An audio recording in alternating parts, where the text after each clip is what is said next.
Bienvenue sur Chronique, le podcast de Mapato, pour comprendre et déstigmatiser les maladies chroniques. Dans cette série, nous donnons la parole à ceux qui vivent la maladie au quotidien, patients, aidants et soignants. Ensemble, nous explorerons des thèmes essentiels comme l'alimentation, la sexualité, le travail, la gestion du quotidien et la prise en charge médicale. Nos invités partageront avec vous leurs expériences, leurs conseils et leurs visions. Notre mission est simple: informer et déstigmatiser la vie avec une pathologie, tout en cultivant un esprit positif et collaboratif. Je suis Lorraine, patiente et votre hôte sur Chronique. Ensemble, partons à la découverte de témoignages inspirants qui, je l'espère, sauront vous éclairer et vous accompagner jour après jour. Cet épisode est rendu possible par le laboratoire CCD, engagé aux côtés des femmes pour favoriser leur confort prémenstruel, notamment grâce à son complément alimentaire Oligobs SPM PMS qui aide à maintenir une humeur positive et soutient la circulation veineuse. Pour votre santé, limitez les aliments gras, salés et sucrés. Bienvenue à tous dans ce nouvel épisode de Chronique. Aujourd'hui, nous avons la chance d'accueillir Sacha, une jeune femme de 28 ans, auto-entrepreneuse dans le domaine de la vidéo. Depuis son premier jour de règles, Sacha a toujours ressenti les symptômes du syndrome prémenstruel, ou SPM. Toutefois, ces symptômes se sont intensifiés et sont devenus plus présents il y a 5 ans. Elle a vu apparaître divers symptômes, tels que des douleurs au ventre, au dos, à la tête, ainsi que de l'irritabilité. Ces dernières années, d'autres symptômes sont venus s'ajouter: bouffées de chaleur, sautes d'humeur, sensibilité accrue à la poitrine et une faim plus prononcée. Dès ses premières règles, Sacha a été informée par sa mère des douleurs prémenstruelles ayant elle-même souffert de symptômes similaires. Elle a également effectué ses propres recherches pour mieux comprendre ce qu'elle vivait. Les symptômes de Sacha commencent à se manifester dès l'ovulation. Ils deviennent plus prononcés une semaine avant ses règles et atteignent leur pic d'intensité les 3 jours précédant ses règles. Chaque cycle est unique pour Sacha, nécessitant une adaptation constante à ces divers symptômes. En tant qu'indépendante, elle bénéficie d'une flexibilité qui lui permet de gérer son emploi du temps en fonction de son état de santé. Toutefois, cela ne rend pas les douleurs et la difficulté de concentration plus faciles à gérer. Sacha a choisi d'être très transparente avec ses proches, les informant directement lors des périodes où elle se sent irritable ou moins en forme. Cette communication ouverte lui permet de mieux adapter ses interactions sociales et ses activités à son état. Pour mieux gérer son SPM, Sacha a développé plusieurs astuces. Rester à la maison, marcher, aller au cinéma, utiliser une bouillotte pour soulager les douleurs, prendre des douches chaudes, éviter de rester debout trop longtemps. Son mantra est clair: savoir s'écouter et prendre du recul. Elle souhaite envoyer un message de soutien à toutes les femmes vivant avec le SPM. On est ensemble, il ne faut pas avoir honte, ne doutez pas du SPM. Dans cet épisode, Sacha partagera son quotidien, ses stratégies pour gérer les symptômes du SPM et ses conseils pour préserver sa santé mentale et physique. Rejoignez-nous pour en apprendre davantage sur son parcours et ses astuces pour vivre avec le SPM au quotidien. Je vous souhaite à toutes et à tous une excellente écoute. Bonjour Sacha, bienvenue sur Chronique, le podcast de Mapato. Bonjour, j'espère que tu vas bien. Oui, ça va, je te remercie. Je vais commencer cet épisode par une présentation. Donc aujourd'hui, on va parler de SPM au quotidien. Donc déjà, je voudrais que tu puisses te présenter auprès des auditeurs. Alors, moi, je m'appelle Sacha, j'ai 28 ans. Je suis auto-entrepreneur dans la vie, enfin indépendante, notamment dans la vidéo et dans la publicité. Et voilà, je crois que c'est un petit peu le résumé de ma vie, mais Ça marche. Donc aujourd'hui, on va parler du coup de SPM, un peu la compréhension, l'identification justement de ce syndrome, les impacts au quotidien et un peu toi tes stratégies pour apaiser tout ça. Je voulais déjà savoir depuis combien de temps est-ce que tu as remarqué des symptômes de SPM? Est-ce que ça a été toujours le cas depuis l'apparition de tes règles ou pas du tout? alors, depuis combien de temps? Je dirais que, ouais, depuis le début, depuis le jour 1, j'ai envie de dire qu'il y a toujours eu des petits symptômes. Mais là, c'est surtout ces dernières années, surtout, je dirais, ces 5 dernières années où vraiment il y a les symptômes, je les ressens un petit peu plus, notamment parce que j'ai arrêté la pilule.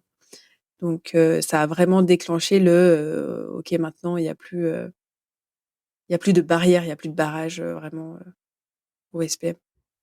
OK, et toi, tu as eu tes règles très tôt ou vers quel âge à peu près? Alors ça remonte un petit peu, je dois t'avouer, mais si je me souviens bien, il me semble que je les ai eus en sixième, donc OK. je devais avoir 12 ans. Je devais avoir 11-12 ans. Ouais, donc dès l'âge de ouais 12-13 ans, tu as commencé à ressentir en effet ces symptômes de SPM. C'est exactement ça. Et du coup, est-ce que ta pilule, elle a été prescrite par rapport à ce SPM ou pas du tout? C'était pour un moyen de contraception et du coup, tu t'es rendu compte que justement il y avait un impact sur ton SPM? Alors du coup, j'ai eu la pilule vraiment plus, au lycée, vraiment après. J'ai pas eu la pilule très tôt. Donc c'est pour ça que je me dis que le SPM était pas vraiment fort parce que j'avais pas ressenti le besoin. Mais c'était l'une des raisons de pourquoi je voulais, commencer une contraception parce que mon mal de ventre notamment était un petit peu, intense. Ouais, c'est ça. Sur un peu la compréhension et l'identification du SPM, quels sont les symptômes en fait que toi tu ressens pendant cette période? Et est-ce qu'ils ont été différents au fil des années en fait? Mmh. Bah, ce qui est incroyable, c'est au fur et à mesure des années, j'ai des symptômes qui s'ajoutent. Donc, au début, c'était plus, vraiment le mal de ventre, le mal de dos, le truc un peu classique, hein, j'ai envie de dire, malheureusement. Et au fur et à mesure, du coup, notamment ces 5 dernières années, j'ai vraiment eu, bah, des bouffées de chaleur, hem, des sautes d'humeur, beaucoup de sensibilité, beaucoup de sensibilité par rapport au niveau de la poitrine, chose qui m'était jamais arrivée. Ça, c'est arrivé depuis quelques mois d'ailleurs, donc c'est vraiment le petit nouveau, j'ai envie de dire. La faim, ça c'est un truc, je dis souvent que je suis un ogre, à l'approche de mes règles parce que enfin, j'ai faim de tout et évidemment j'ai pas faim de quelque chose de sain, j'ai vraiment faim de sucré, de choses réconfortantes, et c'est un peu, on est un peu la totale, j'ai envie de dire. Ouais. Et est-ce que tu as remarqué que, lorsque tu prenais la pilule justement, ces symptômes-là étaient beaucoup plus apaisés? Quand je prenais la pilule, ils étaient un peu plus apaisés, j'avais toujours un peu mal au ventre, mais c'était vraiment, un Doliprane et ça passait donc enfin rien d'aussi intense que ce que j'ai maintenant. Hem, Ils étaient quand même là, mais vraiment à moindre mesure, comparé à maintenant. Je voulais savoir aussi comment tu avais identifié que c'était un syndrome prémenstruel? Puisque c'est vrai qu'on voit beaucoup, nous, à travers aussi ma patho, des échanges avec, bah, des femmes que, bah, on se rend compte qu'il y a des symptômes, avant la période des règles, mais de poser un mot dessus qui est syndrome prémenstruel, c'est pas toujours simple. Donc comment toi ça s'est passé? Est-ce que c'était via un gynéco, via, une sage-femme, via ton médecin traitant ou tout juste toi, en fait, qui a fait des recherches, qui a trouvé ça? Bah, mis à part le fait que, bah, ma mère quand j'ai eu mes règles, m'avait dit: «Bah, si tu as mal au ventre, si tu as mal au dos, c'est un peu normal». Surtout qu'elle-même avait vraiment des symptômes assez, violents parce que je crois qu'elle tournait de l'œil, il y a la fameuse anecdote où elle avait tourné de l'œil avant une évaluation. Donc vraiment c'était assez intense aussi. Donc elle m'a toujours dit que c'était normal et cetera et cetera et au fur et à mesure, quand moi je commençais à voir que j'étais un petit peu plus énervée, on dit souvent aussi qu'on est énervé pendant les règles justement parce qu'on a mal et que, bah, c'est normal parce qu'on est un peu agacé. Mais enfin ce que je ressens, c'est vraiment avant, je suis vraiment agacée de choses qui m'agacent pas du tout dans la vie réelle et c'est comme s'il y avait quelque chose à l'intérieur de moi qui dit: «Bah non, j'ai pas envie». C'est quelque Ouais, chose tu d'assez, irritable, quoi. c'est exactement, je suis irritable et irritée et il y a quelque chose en moi qui a envie d'irriter les autres. C'est c'est ça, c'est très étrange, à ressentir et en fait, c'est en faisant des recherches par moi-même parce qu'en me disant: «C'est pas possible» et bah, le pouvoir des réseaux sociaux quand même font qu'il y a quelque chose qui est en train de se mettre en place une éducation, en fait. Enfin, je pense que ça dépend de la manière dont on utilise ces réseaux sociaux, mais par le moyen de comptes que j'arrive à suivre, bah, le mot SPM s'est mis en avant et c'est vrai que, bah, tout fait sens, en fait, à partir de ce moment-là. Est-ce que tu as pu en parler un peu avec, les médecins qui peuvent te suivre sur ce sujet? Est-ce que, ils ont pu, faire un peu justement on parle un peu de d'éducation sur ce sujet et est-ce qu'ils ont pu trouver des solutions pour toi? Alors, j'ai envie de dire, ça dépend. Il y a souvent, alors moins maintenant, mais je sais que à l'époque, voilà, j'ai l'impression mais il y a une dizaine d'années, ça fait bizarre, mais il y a une dizaine d'années, on recommandait souvent la pilule parce que c'était un peu le moyen un peu facile de, bon, bah voilà, vous aurez moins de SPM. Mais maintenant qu'au fur et à mesure, il y a vraiment des gens qui veulent pas prendre d'hormones ou des choses comme ça. Euh, à chacun son choix.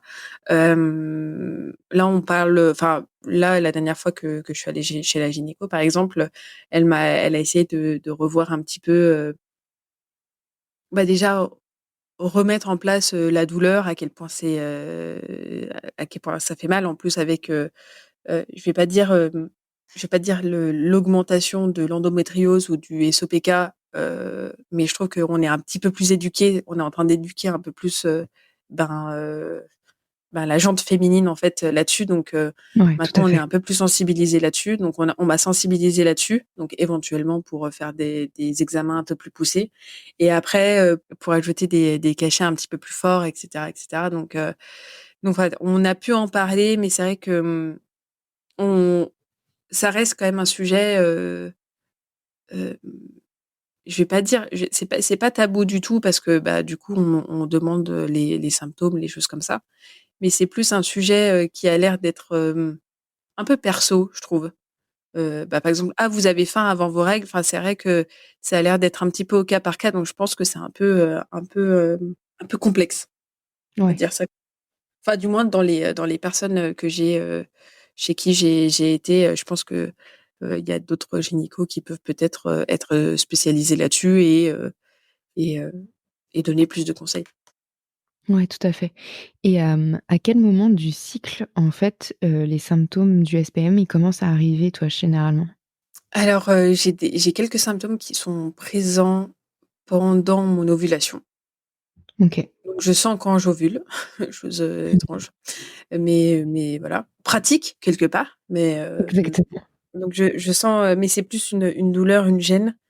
J'ai pas vraiment les gros symptômes qui arrivent et en général, une semaine avant, je commence à être, je suis irritée pendant 2 jours, on va dire ça comme ça, et j'ai très faim. Et en fait, c'est vraiment, je dirais 3-4 jours surtout avant où c'est vraiment intense. Et est-ce que, dès le moment où il y a l'apparition de tes règles, les symptômes, disparaissent? Pas du tout, pas du tout, pas du tout. Parce qu'en J'aimerais, moi, ça j'ai serait beaucoup de vraiment personnes chouette. où dès le moment où justement elles ont leurs règles, les symptômes disparaissent. Elles ont plus cette irritabilité, plus les symptômes de douleur, d'œdème et cetera.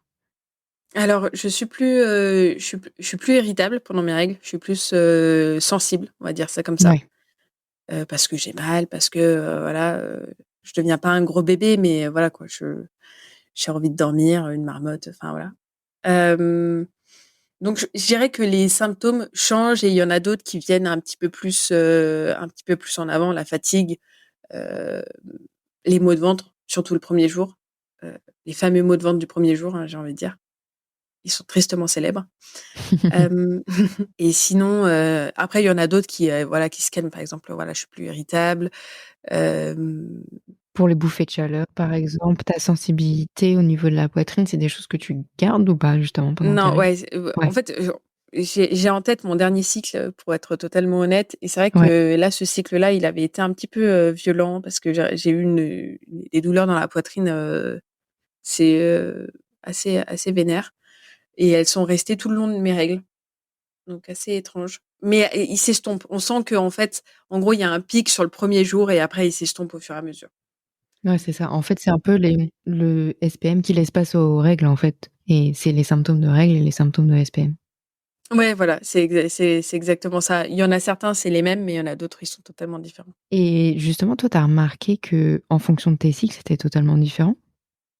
Oui, il y a des cycles qui sont beaucoup plus faciles que d'autres. Il y en a qui me mettent en PLS, il y en a d'autres, c'est: «Ah, bah, étrangement, ça s'est bien passé».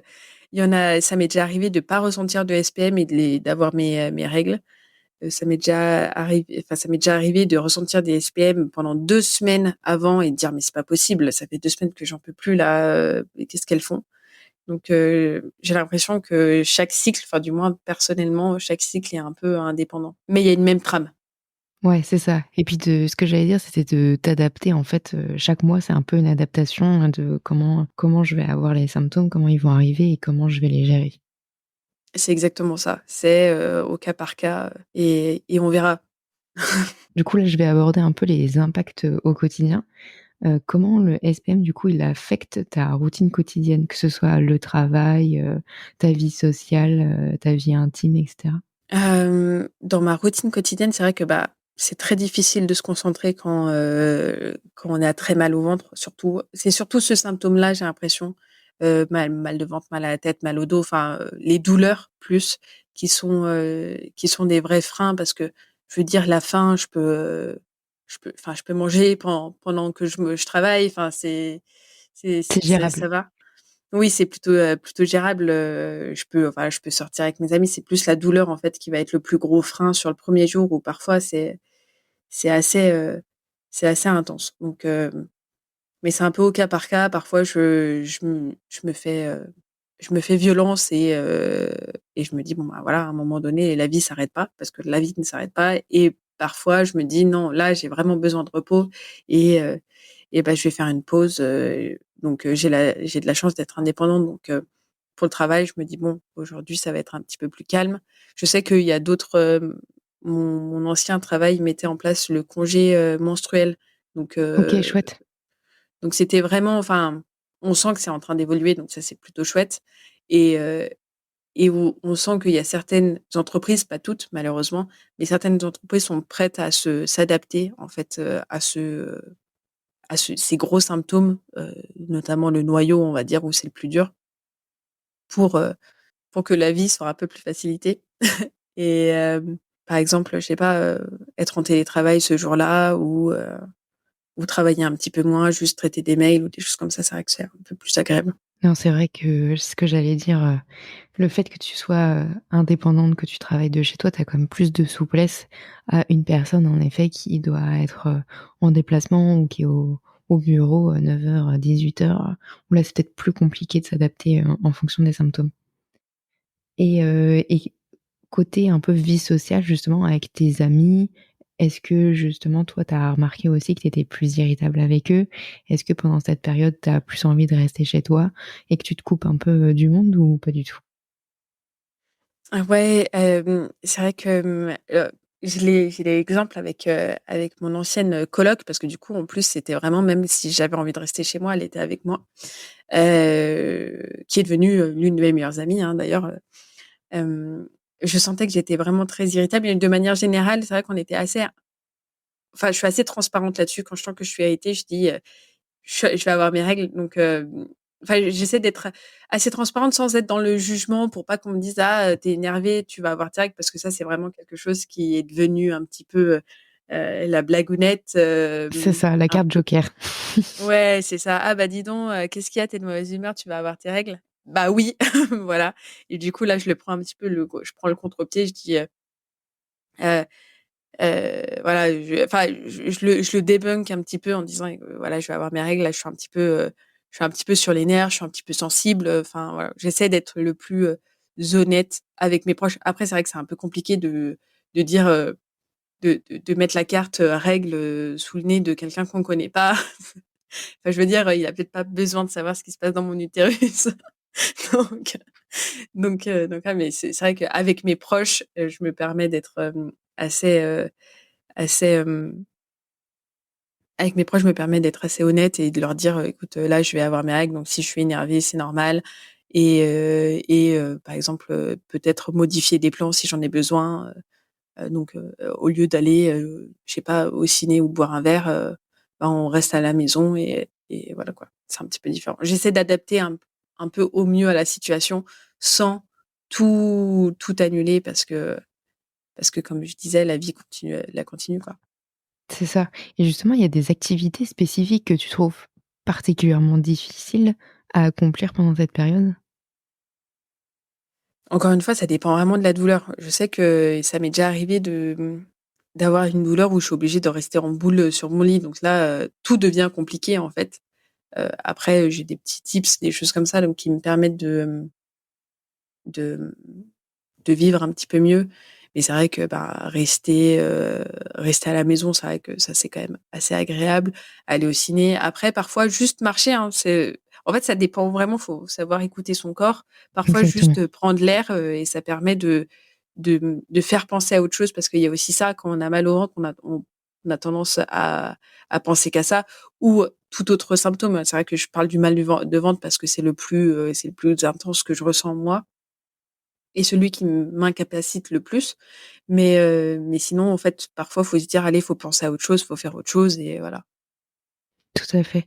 Et est-ce que tu as remarqué qu'il y avait des choses aussi qui pouvaient t'aider? Dans le sens où tu dis que ce qui te pose le plus problème, donc c'est les douleurs, donc maux de tête, mal de dos, mal de ventre. Est-ce que par exemple, l'utilisation d'une bouillotte ou est-ce que faire un bain, est-ce qu'il y a des choses comme ça qui t'aident au quotidien?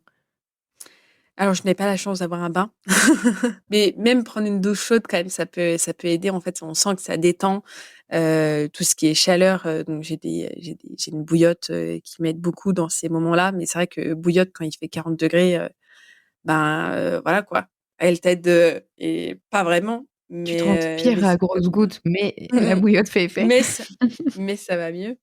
Bah et me mettre en boule, faire une pression en fait, tout simplement, enfin utiliser ma main en bouillotte, juste faire voilà pour faire une pression, je trouve que ça fait un petit peu déjà son effet. Ne pas rester debout trop longtemps parce que parfois c'est vraiment, compliqué pour moi.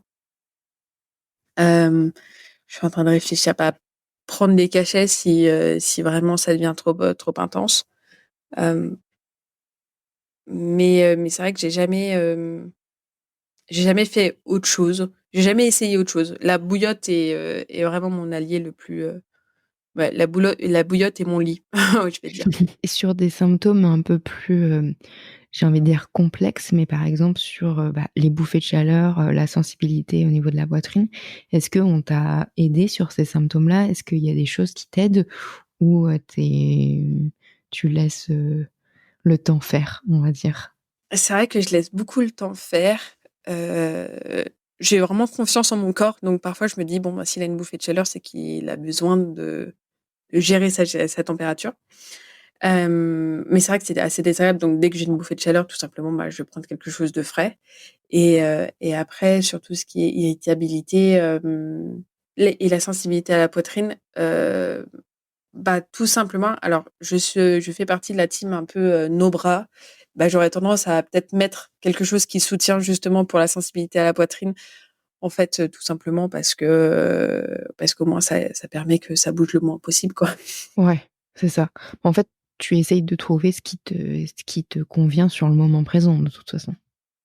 C'est exactement ça, c'est vraiment au cas par cas. Je pense qu'il faut vraiment s'écouter, prendre le maximum de recul, de pas se dire que c'est grave. Par exemple, le symptôme de la faim, parfois ça peut être vraiment difficile à gérer, notamment quand on est une femme et que, alors qu'on veut faire attention, des choses comme ça, c'est vrai que ou même, enfin, qu'on soit dans un régime parce que j'aime pas du tout ce mot-là, mais voilà, quand on veut faire attention, quand on a un train de vie qu'on veut garder et que là, on se dit: «Bon, bah, voilà, pendant, 2 jours, j'ai envie de manger, que des croque-monsieur avec du chocolat», bah, ça peut être compliqué et puis ça peut vite être, sujet,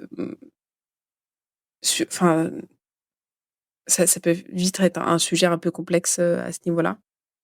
Je pense qu'il faut savoir, bah, juste prendre le recul et se dire: «Bon, bah, oui, c'est comme ça, et pendant ces jours-là, on a un peu, la carte joker de, ben, oui, il faut prendre soin de nous, en fait, parce qu'on le mérite». Exactement. Est-ce que tu as des habitudes alimentaires ou des routines d'exercice justement qui t'aident à atténuer ces effets? Je sais qu'il y a des personnes qui, vont avoir une alimentation anti-inflammatoire ou qui vont faire du yoga, pilates pendant cette période parce que ça les soulage. Est-ce que toi, tu as trouvé des choses qui t'aident? Alors non, je n'ai jamais essayé. La seule chose que je fais, c'est que, bah, j'essaie de boire un maximum d'eau, mais bon, ça, c'est un peu comme tous les jours, et aussi je mange sans gluten à ce moment-là, de mon cycle. parce que la semaine avant mes règles, en fait, j'ai tendance à être ballonnée. C'est l'un de mes symptômes aussi et je trouve que manger du gluten, ça insiste sur ce symptôme-là. Donc je mange, sans gluten. Donc Oui, ce ouais, qui est du coup j'essaie anti-inflammatoire. exactement, j'essaie un maximum de le faire parce que parfois c'est pas forcément possible, voilà, je veux pas être trop dure et restrictive, si, j'ai un craving de pâtes, avec gluten, je vais dire: «Bon OK», mais voilà, de manière générale, j'évite de manger du gluten, autour de de mes règles. De cette période, ouais. Et est-ce que tu as remarqué, hem, là je fais une petite analyse, hein, mais est-ce que tu as remarqué que quand tu arrivais à peut-être mieux gérer ton SPM, tu avais peut-être moins de douleurs ou tes règles se passaient beaucoup plus facilement? Ou pas du tout? Pardon, je réfléchis. Pas de souci. Bah, c'est vrai que quand on prend un maximum de recul et qu'on se dit: «OK, il faut passer cette période, comment je vais faire et je vais mettre en place des choses pour que ça se passe le mieux». En effet, on le vit quand même mieux parce qu'il y a ce côté-là d'être un petit peu plus doux avec soi-même, parce que notre corps est quand même assez dur avec nous-mêmes, on va dire ça comme ça et du coup, ça compense alors, ce côté un peu difficile à passer. Mais encore une fois, ça dépend encore des cycles, du du côté difficile, de l'intensité, pardon, de Ouais. l'intensité du SPM. Est-ce que toi, tu as, pu en parler, par exemple, avec, un psychologue? Je sais qu'il y a pas mal de femmes qui justement vont voir un psychologue pour essayer de gérer ces symptômes d'irritabilité pendant le SPM. Non, j'en ai jamais vu. J'aurais jamais pensé le faire, mais en y réfléchissant, je me dis qu'en effet, sur ce symptôme-là, ça pourrait être intéressant. OK. Et est-ce que c'est quelque chose que est-ce que c'est quelque chose dont tu parles avec, ton entourage? Par exemple, ta famille, tes amis très proches? Oui, on en parle quand même assez, bah, non seulement parce que, je vais pas dire qu'ils subissent les symptômes quand je les subis, mais ils sont quand même souvent là pendant que ça se passe et souvent ils ont envie d'aider un petit peu à leur échelle donc on en parle, on voit aussi, on compare aussi parce que même si tout le monde est différent, ben, comme ça on peut s'échanger un peu des tips, notamment, la bouillotte, les, les chaufferettes, quand on n'a pas de bouillotte, ça peut être sympa, des choses comme ça, c'est vrai que donc ouais, on en parle assez souvent avec les gens avec qui je suis proche et avec qui, bah, qui sont souvent touchés, c'est souvent des femmes. Ouais, donc c'est intéressant ce que tu dis parce que du coup, tu arrives à trouver du soutien, en fait, avec les personnes les plus proches de toi. C'est exactement ça. Je voudrais aborder justement une petite partie sur un peu l'éducation justement à ce syndrome. Moi, je voulais savoir si tu trouvais qu'il y avait, bah, beaucoup d'informations sur ce syndrome ou justement c'était encore un peu, à la marge? C'est encore un peu à la marge dans le sens où j'ai trouvé des informations parce que je suis allée les chercher, mais il y a encore beaucoup, beaucoup de femmes qui sont pas du tout au courant on m'a déjà demandé ce que voulait dire un SPM, chose qui sur le moment, m'avait un peu surpris en me disant: «Mais, tu es une femme, tu sais pas ce que c'est le SPM?»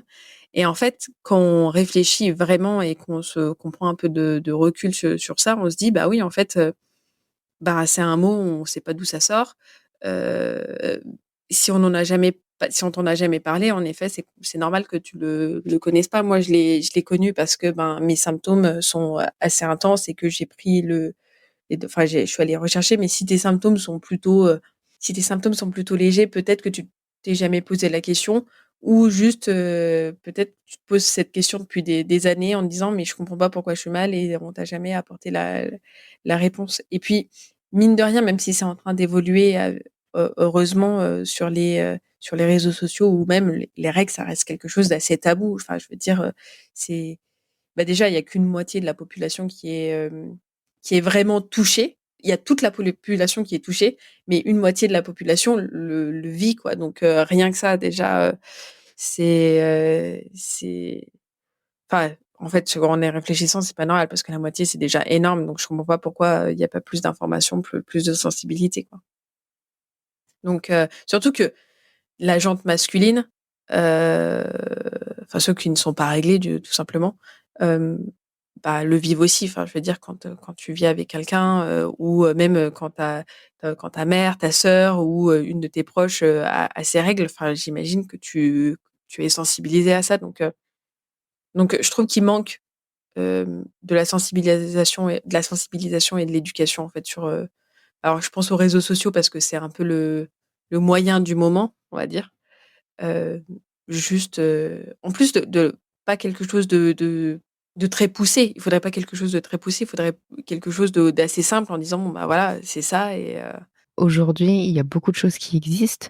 Il y a beaucoup de choses à prendre et de choses à mettre de côté, mais tu vois, entre, une l'adaptation de l'alimentation, l'activité physique, il y a des compléments alimentaires aussi maintenant qui existent. Donc tout ne convient pas à tout le monde, mais c'est bien aussi de tester les choses et de voir du coup ce qui me convient, en fonction aussi des cycles, parce qu'en fonction, d'un cycle à l'autre, comme tu le dis, ça peut changer et il y a des choses qui peuvent fonctionner, le mois A et le mois B, pas du tout. Donc de tester ces choses-là, je pense que, bah, on n'y perd pas grand-chose et ça permet aussi de savoir ce qui fonctionne et ce qui fonctionne pas chez soi. c'est exactement ça. Faut vraiment, s'auto-analyser, on va dire, enfin, vraiment juste, écouter son corps, écouter ce qu'on ressent et se dire, «OK, bon, ben, on prend le recul et maintenant on essaie de comprendre et de» je vais pas dire deviner parce que c'est un peu, étrange, mais on essaie D'analyser. de d'analyser exactement et on essaie d'analyser ces symptômes-là pour un maximum, pouvoir les traiter à notre façon et Ouais. de la manière dont on a envie, quoi. Et je pense que c'est hyper important aussi de le noter. Sur Mapato, on a un suivi de symptômes. Après tu peux le faire aussi, sur un carnet, sur, tes notes, iPhone ou ton téléphone, peu importe. Mais de noter en fait les symptômes que tu ressens, ce que tu testes et ce qui fonctionne sur quel type de symptômes et comme ça, tu te fais ta petite analyse et ça te permet aussi de voir après, ce que tu peux utiliser en fonction, des différents symptômes. Et ça demande pas grand-chose, de temps en tout cas, dès que tu ressens un truc, tu le notes de côté et puis après tu fais ton analyse. Ouais, c'est ça et puis, mine de rien, savoir, ce qui marche, sur le plus vite possible juste en regardant ses notes, je pense que c'est plus agréable. Exactement. Toi, qu'est-ce que tu souhaiterais dire justement aux autres femmes qui souffrent de SPM, mais qui n'osent pas justement en parler? Alors déjà, on est ensemble. C'est pas tabou, c'est le corps humain, c'est quand même assez incroyable, même s de on ressent tout ça, mais derrière on peut créer la vie, donc c'est quand même, assez incroyable. Enfin, le corps humain est assez fou, donc on devrait pas avoir honte de ça. Heu, c'est sûr que c'est pas pratique, c'est pas super, c'est pas génial. Parfois c'est même très dur pour certaines. C'est même très, très dur pour certaines. Donc ouais, ce que je voudrais dire, c'est on est ensemble et s'il y a besoin de parler, faut pas hésiter. Enfin, j'ai 2 questions pour terminer ce podcast. Je voudrais savoir quel message tu aimerais transmettre aux personnes qui ne comprennent pas le SPM? C'est un peu étrange parce que, bah, l'un de mes premiers réflexes, ça serait de dire: «Ne doutez pas du SPM», parce que certains réflexes, «Ah, j'ai mal au ventre, j'ai mal au dos», les gens certaines personnes peuvent pas comprendre à quel point on peut avoir mal au dos, on peut être dans le mal, on peut être irrité pour aucune raison. C'est vrai que c'est quand même assez étrange, les symptômes du SPM sont très étranges parfois. Donc je dirais soyez ouverts d'esprit et posez des questions. Parce que je pense que c'est le seul moyen de vraiment comprendre, quelqu'un, c'est poser des questions. J'ai des hommes dans mon entourage, qui m'ont posé des questions en me disant: «Mais en fait, ça fait vraiment mal. Est-ce que je peux faire quelque chose? Est-ce que, enfin vraiment j'ai des et par simple curiosité aussi donc vraiment, faut poser des questions et ne pas, et être ouvert d'esprit et ne pas le nier parce que vraiment ça saoule surtout si je vais avoir mes règles. Et en dernière question, est-ce que tu as des conseils ou recommandations pour d'autres femmes qui vivent avec le SPM? Mon plus gros conseil, ce serait vraiment s'écouter, ne pas être trop dur avec soi-même. C'est normal. Malheureusement, c'est normal. On est ensemble et profitez de ce moment-là pour vous chouchouter un maximum parce que vous le méritez. Parfait. Et ben écoute, on va terminer là-dessus. Je te remercie beaucoup, Sacha, d'avoir partagé avec nous ton parcours et je te remercie. Merci à toi, c'était super. Merci beaucoup. Merci beaucoup à vous d'avoir écouté cet épisode. Vous ne faites pas encore partie de la communauté Mapato ? Rien de plus simple pour la rejoindre. Rendez-vous sur mapato.com, mapatho.com, ou bien téléchargez notre application gratuitement sur Apple Store et Play Store. C'est pratique, rapide, gratuit, alors foncez. Pour soutenir le podcast Chronique, laissez 5 étoiles sur Apple Podcast et un joli commentaire sur votre plateforme de podcast préférée. Un grand merci à vous et à la semaine prochaine pour un nouvel épisode.